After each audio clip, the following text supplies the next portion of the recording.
पूज्य बाबा जी से करबद्ध निवेदन करता हूँ, आशीर्वाद सकते हैं। आदरणीय इस क्षेत्र से एवं रायगढ़ से आए हुए सभी गणमान्य श्रद्धालुगण, अभिभावकगण, अघोरेश्वर भगवान राम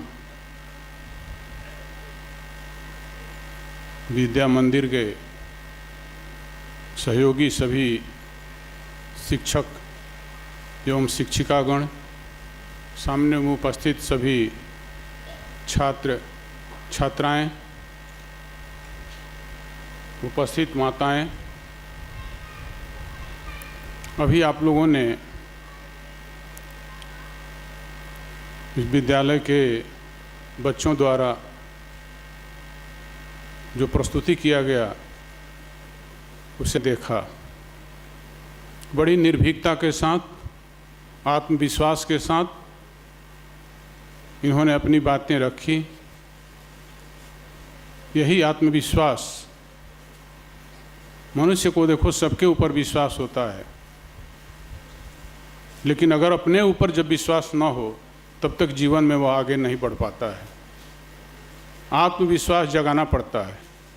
ये क्षेत्र के रहने वाले किसान, मजदूर और मध्यम वर्गीय परिवार के बच्चे इस स्कूल में शिक्षा ग्रहण करते हैं और इन बच्चों ने जिस तरह से प्रस्तुति दिया है, यह देखकर बहुत ही प्रसन्नता हो रही है कि आत्मविश्वास से भरे हुए हैं और इनमें अपार संभावनाएं हैं, अपार शक्ति है, अपार प्रतिभा है। अब इनकी प्रतिभा को उभारना, यही हमारी संस्था का उद्देश्य भी है इस विद्यालय के माध्यम से। और इनकी प्रस्तुति देखकर यह महसूस होता है कि जिस उद्देश्य से विद्यालय की स्थापना की गई थी वह साकार होते जा रहा है। देखो, इस संसार में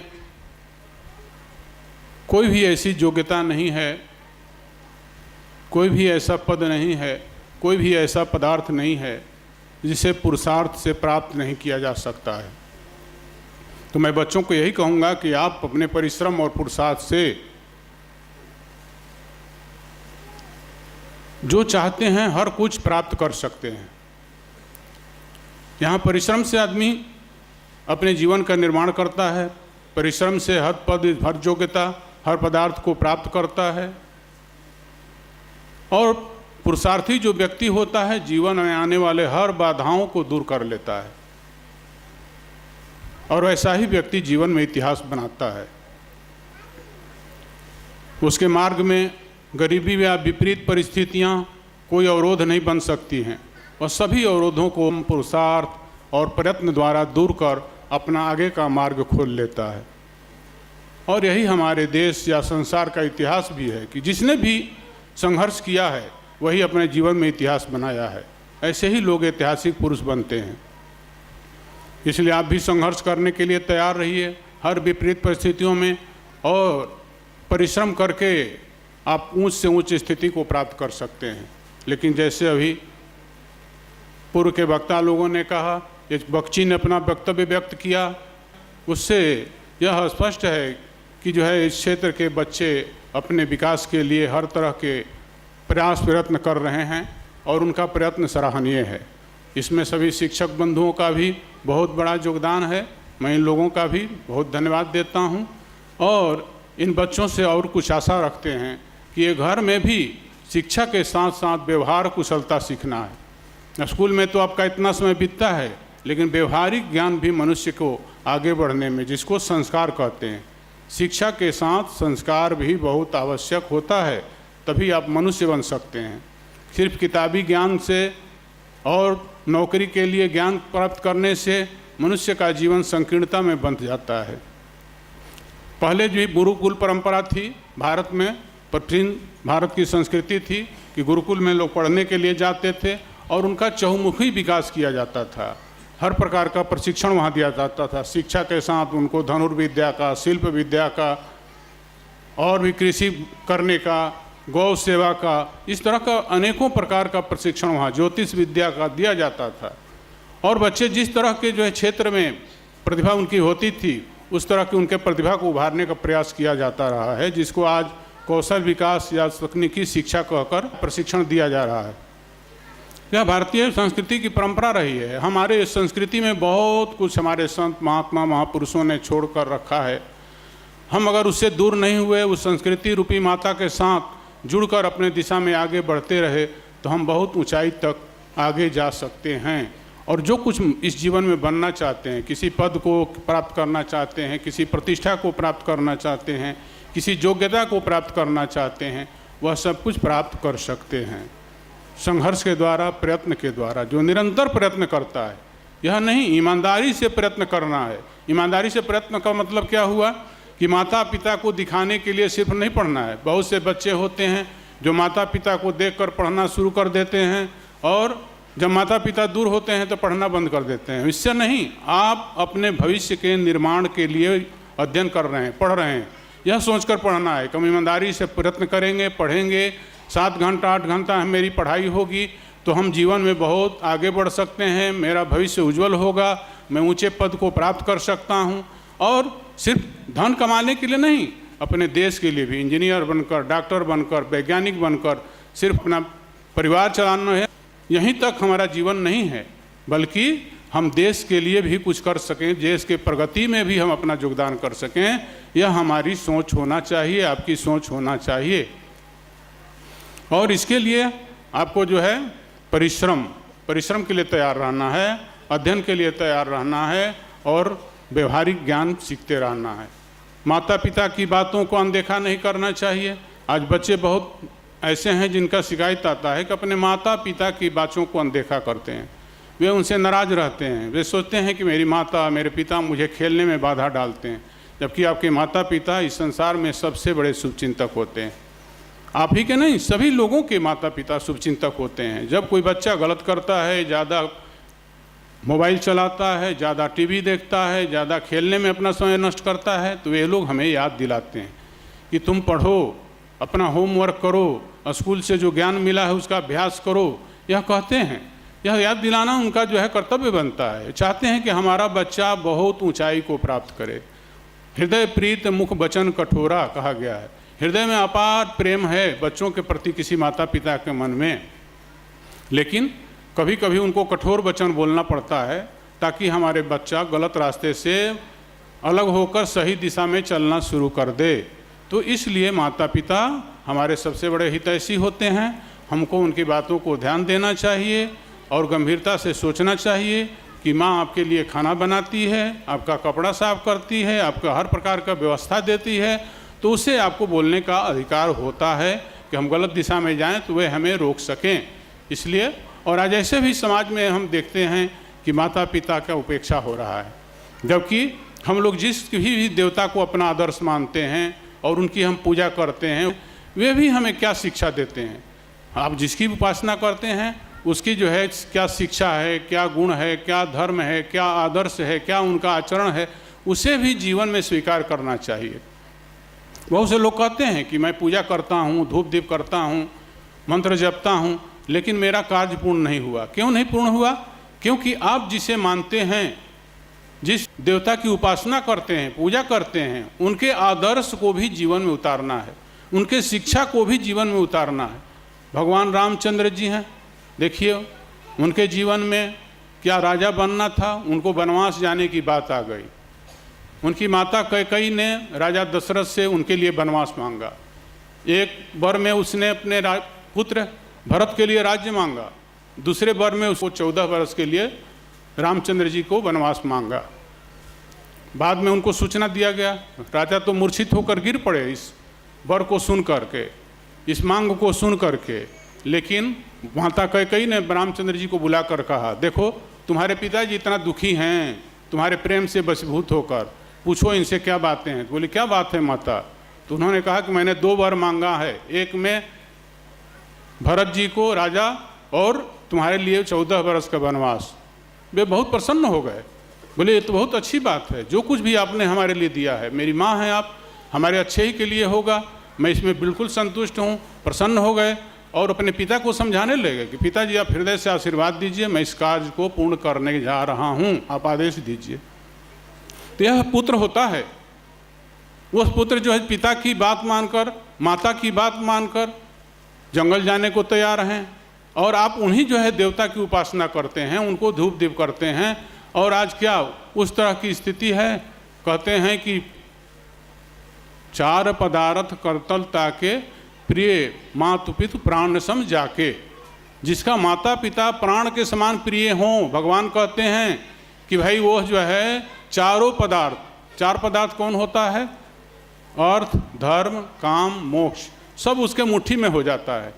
उसको कोई और प्रयास करने की जरूरत नहीं होता है। माता पिता के प्रति आदर की भाव हो, प्राण के समान अपना प्रिय समझे, उनके हर आदेशों को पालन करे, शिरोधार्य करे मुस्कुराते हुए, तो उसको चारों पदार्थ मुट्ठी में हस्तगत हो जाता है, उसके अनुकूल हो जाता है, सारी सिद्धियां उसको हस्तगत हो जाती हैं। यह समझिए। तो कौन कह रहा है? भगवान श्री रामचंद्र जी कहते हैं। तो उस हम देवता की उपासना करते हैं तो इन गुणों को भी हमें अपनाना होगा। और आपके माता पिता, अगर भाई भाई है, अगर किसी को 5,000 रुपया ज़्यादा दे दिए तो आप उनसे दुखी हो जाते हैं, नाराज हो जाते हैं और उनके बात करना ही छोड़ देते हैं। सेवा करने की तो बात ही अलग है। तो कैसे आप भगवान की पूजा करके कैसे आप सफलता प्राप्त कर सकते हैं? कैसे आप अपना उस कार्य में सिद्धि प्राप्त कर सकते हैं? तो हमें इन सब गुणों को, जिसकी हम उपासना करते हैं, अगर हम किसी संत से जुड़े हैं, किसी संस्था से जुड़े हैं, तो उस संस्था का उद्देश्य क्या है? उस संत का उपदेश क्या है? उस संत का आचरण और चरित्र क्या है? वह हमसे क्या बनने की आशा रखता है, वह हमें बनने की कोशिश करना चाहिए। तब वह अपने आप में उपासना है। फिर धूप दीप करना तो बाकी ही रह जाएगा और आपका पूर्ण हो जाता है कार्य।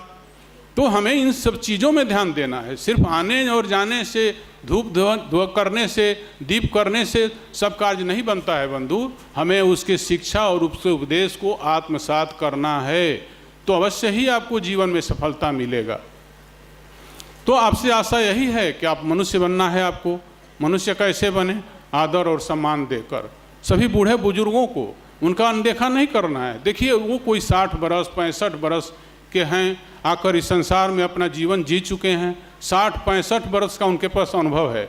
वो अपने अनुभव और अनुभूति हमें बताते हैं, तो हमें सुनना चाहिए, हमें उससे सीख लेना चाहिए। जो कुछ हमारे योग्य हो उसको हमें स्वीकार भी करना चाहिए।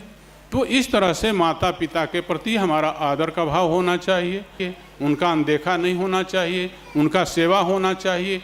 तो भगवान रामचंद्र जी को आप आसानी से प्रसन्न कर सकते हैं और उनसे मनमाना वर प्राप्त कर सकते हैं। वो तो कहते हैं कि चारों पदार्थ तुम्हारे मुट्ठी में स्वयं हो जाएगा, तुम करके देखो।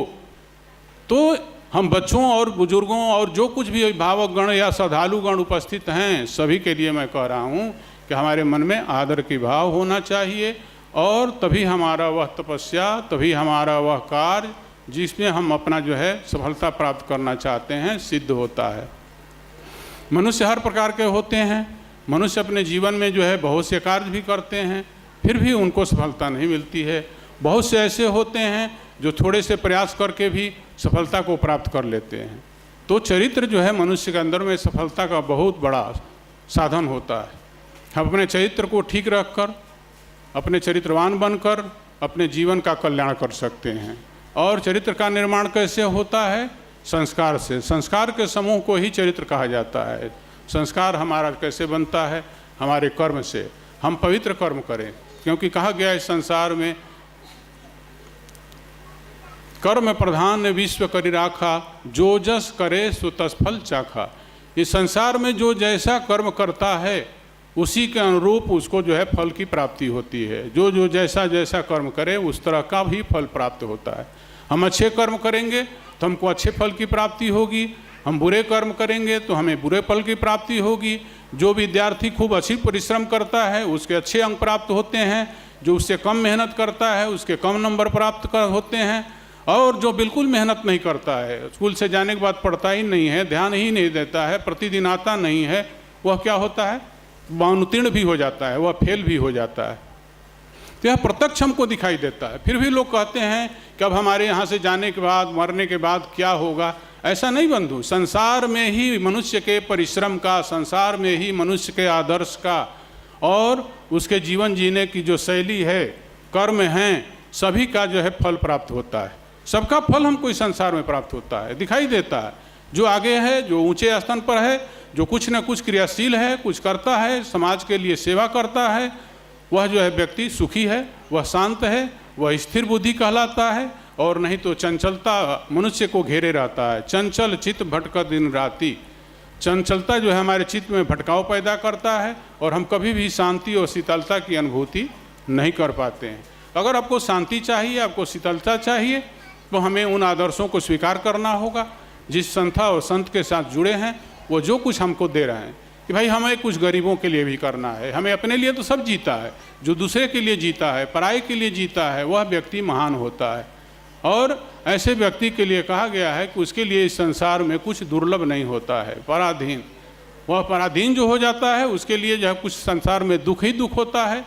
और जो स्वतंत्र होता है, जो दूसरे के लिए करता है, परहित सरिस धर्म नहीं भाई, पर पीड़ा सम नहीं अधमाई। जो परहित करता है, दूसरे के दुख में मदद करता है, सहयोग करता है, ऐसा व्यक्ति के जीवन में कुछ भी अभाव नहीं होता है। हर कुछ सुलभ होता है, हर कुछ सुगम होता है। और जो दूसरे को पीड़ा देता है, दुख पहुंचाता है, उसके समान कहा गया है कि पाप कुछ इस संसार में नहीं होता। इसलिए हमारा कर्तव्य है कि हम दूसरे को सुख पहुंचाने की कोशिश करें, दूसरे को हम कुछ न कुछ सहयोग करने की कोशिश करें। वो भी आपके आसपास में गरीब बच्चे रहते हैं, उनको किताब दे दीजिए, कापी दे दीजिए, कलम दे दीजिए। आप में जो क्षमता है, आप एक कॉपी दे सकते हैं तो एक ही कॉपी दीजिए, एक कलम दे सकते हैं तो एक ही कलम दीजिए। लेकिन जो सामर्थ्य है, हमें बच्चों पर ज़्यादा फोकस करना है। क्यों इन पर ज़्यादा करना है? क्योंकि बच्चे देश के कर्णधार हैं। इसलिए हमें बच्चों को पढ़ने से वंचित ना हो जाएं, शिक्षा से वंचित ना हो। इसलिए हमें उन बच्चों को देखना है कि हमारे मोहल्ले में अगर कोई ऐसा बच्चा है जो कागज़, कापी, कलम के अभाव में शिक्षा नहीं ग्रहण कर पा रहा है, तो उसको हमें देने की कोशिश करना चाहिए। यहाँ भी आप सभी लोगों का सहयोग है। जितने लोग भी अभी उपस्थित हैं और जितने नहीं भी उपस्थित हैं, किसी कार्यवश इस कार्यक्रम में नहीं आए हैं, उन सभी लोगों के सहयोग से यहाँ के सारे कार्यक्रम संचालित होते हैं। जैसा व्यवस्थापक जी ने कहा, यह जन सहयोग से सारा संचालित है और आपके सहयोग से ही यह विद्यालय भी चलता है। विद्यालय बच्चों से नहीं चलता है और न बच्चे लोगों से उस तरह की कोई फीस यहाँ पर लिया जाता है। इसमें भी बहुत से बच्चे निःशुल्क शिक्षा ग्रहण करते हैं, उनको गणवेश भी दिया जाता है, अच्छा गुणवत्तापूर्ण शिक्षा देने की कोशिश की जाती है।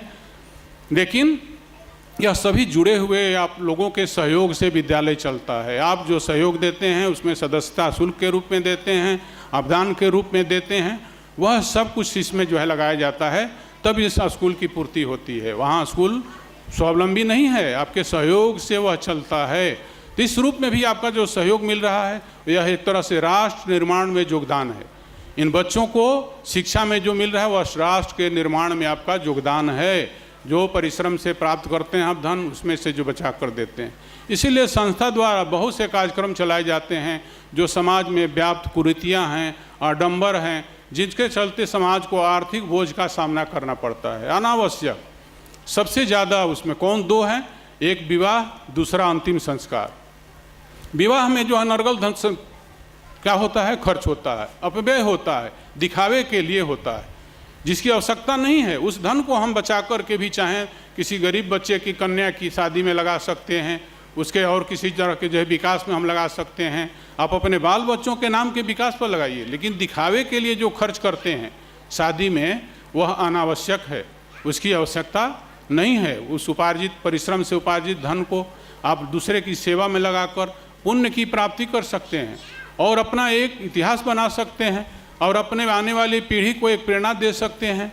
लेकिन उसे न करके आप अगर व्यय करते हैं तो आपका धन का निरर्थक बर्बादी ही माना जाएगा। इसी तरह से अंतिम संस्कार में भी मैं देखता हूँ कि उतनी आवश्यकता नहीं है जितना मनुष्य धन खर्च करता है। वह सोचता है कि हमारे पिता के जाने के बाद इतना मैं दान कर दूंगा, इतना खर्च कर दूंगा, इतना जो है यह कर दूंगा, तो फिर हमारे पिताजी को जो है बहुत कुछ सुख मिल जाएगा। ऐसा नहीं बंधु। अभी मैंने कहा कि संसार में जो जैसा कर्म करता है उसी के अनुरूप उसको फल की प्राप्ति होती है। जो जीवन भर अच्छा कार्य किया है, अच्छे लोगों का सहयोग किया है, हर तरह से संरक्षण किया है, किसी के बुरा नहीं किया है, सत्कर्म किया है, उसको मुक्त होने के लिए उसकी आने वाली पीढ़ी उसको खर्च करके और उसको मदद करे, इसकी उसकी आवश्यकता नहीं है। वह कर्मानुसार मुक्ति प्राप्त कर लेता है। तो अपने कर्म से उसको सद्गति होती है। उसके जाने के बाद जो हम धन खर्च करते हैं, जो अपव्यय करते हैं, वह जो है उसके मार्ग में किसी प्रकार का सहयोगी नहीं होता है। वह सिर्फ हमारे भाई हम उसके आने वाली औलाद हैं तो हमारा क्या कर्तव्य है उतना अवश्य करना चाहिए, उतना करना हमारा कर्तव्य बनता है, क्योंकि हम उनके माध्यम से आए हैं, हम उसके प्रति श्रद्धा अर्पित करते हैं। लेकिन फिजूल खर्ची नहीं करना है। कितना जो है आप सोचेंगे कि हम ये गाय दान दे देंगे, ये जो है हाथी दान दे देंगे, घोड़ा दान दे देंगे, पैसा दान दे देंगे तो हमारे पिताजी को मिलेगा, हम छाता और कंबल दे देंगे तो हमारे पिताजी को मिलेगा। यह आवश्यक नहीं है। कैसा होता है, यह आत्मसंतुष्टि के लिए आप कीजिए, लेकिन जितना धन है उतना में कीजिए। आप कर्ज लेकर यह काम मत कीजिए और न कर्ज में डूबिए, लेकिन उसके प्रति उस पैसा को भी आप बचाइए और अपने जो है बच्चों के शिक्षा में, संस्कार में, उनके विकास में, आगे बढ़ने में, या अपने पड़ोसी गरीब बच्चे के विकास में उसमें लगाइए। वह ज़्यादा कल्याणकारी होगा, आपका धन का सही सदुपयोग समझा जाएगा। तो हमारे संस्था द्वारा विभिन्न तरह के और भी कार्यक्रम किए जाते हैं। नेत्र का पहले जो है ऑपरेशन मोतियाबिंद निवारण शिविर चलता था, वह बंद हुआ, तो उसके जगह में दिव्यांग शिविर का आयोजन किया जाता रहा है। पिछले कोरोना काल से बंद है, लेकिन इस वर्ष से उसके भी शुरुआत होगा। और उसके जगह में जिगना में, जैसा कि व्यवस्थापक जी ने कहा, नेत्र परीक्षण शिविर, माने वहाँ पर नेत्र का परीक्षण किया जाता है। और इस आश्रम में भी नेत्र से संबंधित परीक्षण के लिए सर्व सुविधा युक्त मशीन लगाया जा चुका है। यहाँ से भी एक आध हफ्ते में संभवतः प्रारंभ हो जाएगा, जिसमें क्या होगा, रोगियों का नेत्र परीक्षण होगा। जिसको देखने में परेशानी जाती हो या आँख से संबंधित कोई समस्या हो तो उसको परीक्षण किया जाएगा। जिसको चश्मे की ज़रूरत हो उसे चश्मा निःशुल्क प्रदान किया जाएगा। जिसके आँखों में और कुछ दिक्कत होगा, डॉक्टर लोग उसको देखेंगे और उसको ड्रॉप दवाई जो कुछ भी होगा वह भी दिया जाएगा। जो उसमें मोतियाबिंद वाला रोगी निकलेगा उसको जो है ऑपरेशन कराया जाएगा। जो कि आसपास के गरीब लोग हैं, जो किसी अस्पताल में जाकर अपना ऑपरेशन नहीं करा सकते हैं, उन रोगियों की संस्था निःशुल्क ऑपरेशन कराएगी। एक सप्ताह के बाद ये भी एक कार्यक्रम प्रारंभ होने वाला है। तो इस तरह से स्वास्थ्य की दिशा में भी बहुत से कार्य इस संस्था द्वारा किए जाते हैं। यह सब आप लोगों के सहयोग से होता है। वह भी सहयोग आपके लिए जो है बहुत कल्याणकारी होगा कि आप अपना जो है 2-2, 4-4 पैसा बचाकर जो इस संस्था को देते हैं वह सही जगह पर सदुपयोग करता है। अब इस संस्था का अध्यक्ष होने के नाते मैं आप लोगों को विश्वास दिलाता हूं कि आपका जो भी धन आप देते हैं उसे किसी भी गलत दिशा में व्यय न करके सही दिशा में हम लोग एक एक पैसा का उपयोग करते हैं, ताकि एक एक पैसा परहित में जाए, दूसरे के दुखी आदमी को दुख से बाहर निकलने में जाए, इस क्षेत्र के विकास में, आने वाली पीढ़ी के विकास में जाए। यही कारण है कि विश्वास अर्जित करते हुए आज इतना जनसंख्या उपस्थित होता है। और इस तरह से यह संस्था अनेकों प्रकार के कार्यक्रम करती है और इसमें आप लोगों का योगदान सराहनीय है।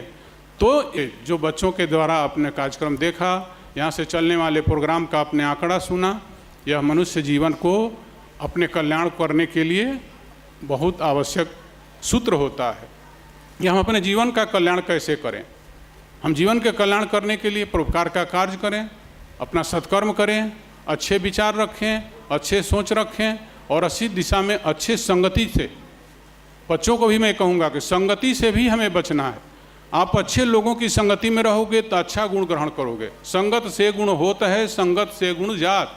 अच्छी संगति रखिए, 2-4 बच्चों की संगति कीजिए जो कि पढ़ने में तेज हों, ताकि आपके मन में भटकाव ना हो। जिसके जितना ही मित्र होते हैं उतना ही जगह मन भटकना चाहता है, जिसके जितने कम मित्र होते हैं उतना कम जगह मन भटकता है।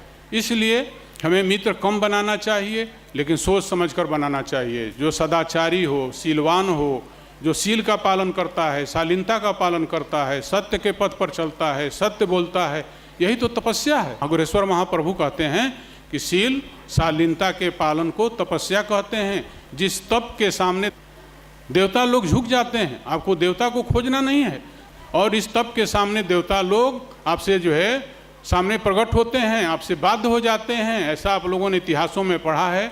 और आध्यात्मिक ग्रंथों में देखा है। असुर लोगों ने भी तपस्या किया तो उसके सामने भी वे प्रकट होकर कहते हैं कि भाई मांग लो जो मांगना है, तुम अपने मनवांछित वर जो है मांग लो। तो आपके सामने भी वह देवता आपसे मनवांछित फल देने के लिए बाध्य होंगे। उनके पीछे भले आप न जाएं, लेकिन आपका तपस्या आपको फल की प्राप्ति कराता है। तो इसलिए हमें शीलवान होना चाहिए और वैसे ही शीलवान लोगों के साथ हमारी दोस्ती होना चाहिए। हम जिस दिशा में आगे जाना चाहते हैं वैसे ही लोगों के साथ उठना बैठना चाहिए, ताकि हमारे मार्ग में किसी प्रकार का कोई अवरोध ना आए और हम अपने गंतव्य तक सही समय से सही दिशा में चलते हुए पहुंच सकें। तो बस ज़्यादा न कहते हुए यहीं पर मैं आप लोगों को वाणी को विराम देता हूं। आप लोगों में बैठे हुए भगवान को, भगवती को प्रणाम करता हूं। जय माँ, जय गुरुदेव।